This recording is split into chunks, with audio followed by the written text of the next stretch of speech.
Hello everyone, welcome to Landmark International School. So let's start our video for today. That is for grade 5th and chapter 2nd, the nervous system, and today's topic is the central nervous system and we will mainly focus on the brain. So let's start now. Friends, we all know that we are having 11 major organ system present in human body and the nervous system is one of the system present from 11 system, and this nervous system, we call this system the great system. Why we call it so? We call the system the greatest system because the presence of one organ which is known as the brain. The brain is the most scholar organ present in human body, which has the ability to distinguish human species from the other species or the other creations due to its ability of consciousness or intelligence. Now let's study the functions of nervous system. It coordinates all activity of the body.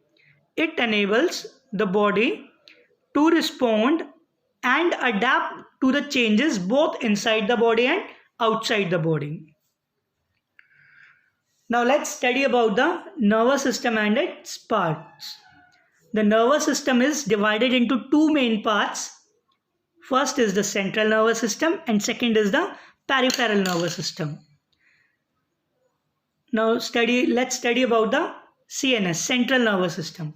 The central nervous system is composed of brain and the spinal cord. As we all know that the brain is protected by the cranium or the skull bone, or we say that brain is located in it is protected by the skull bone. Further, the brain is having is divided into 6 parts. First is cerebrum, cerebellum. Third is diencephalon. Fourth is midbrain.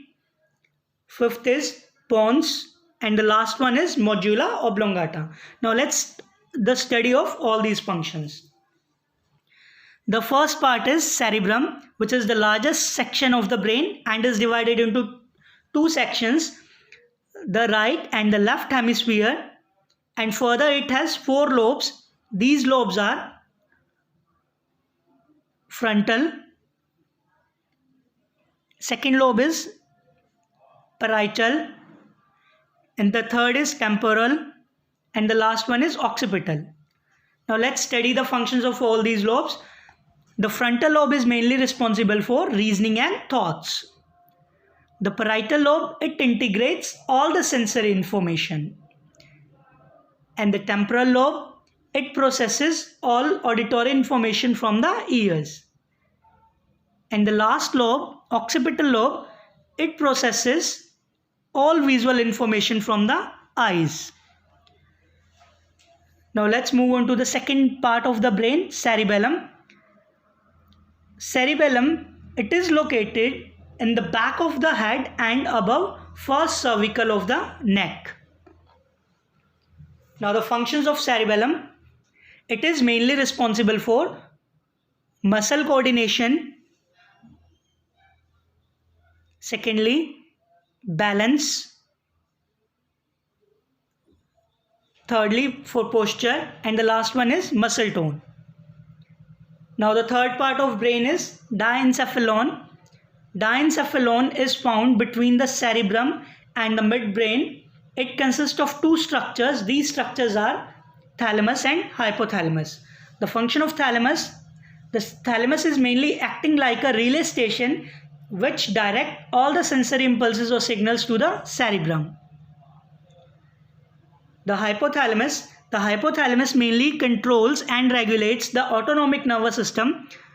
The functions are such as temperature, appetite, water, balance, sleep, and blood vessel constriction and dilation. It is also responsible for emotions like anger, fear, pleasure, pain, affection. Now the next part is midbrain. Midbrain is located between the cerebrum and is responsible for eye and auditory reflexes. The fifth part of the brain is pons. Now pons, it is located below the midbrain or in brainstem and is mainly responsible for reflex actions. Reflexes actions are chewing, tasting and saliva productions. And the last part is medulla oblongata, and this part is the lowest part of the brainstem and it connects with the spinal cord. The functions of medulla oblongata, it is mainly responsible for digestion, respiration, swallowing, coughing, sneezing and for blood pressure control. Now this medulla oblongata, it is also known as center for respiration. Thank you.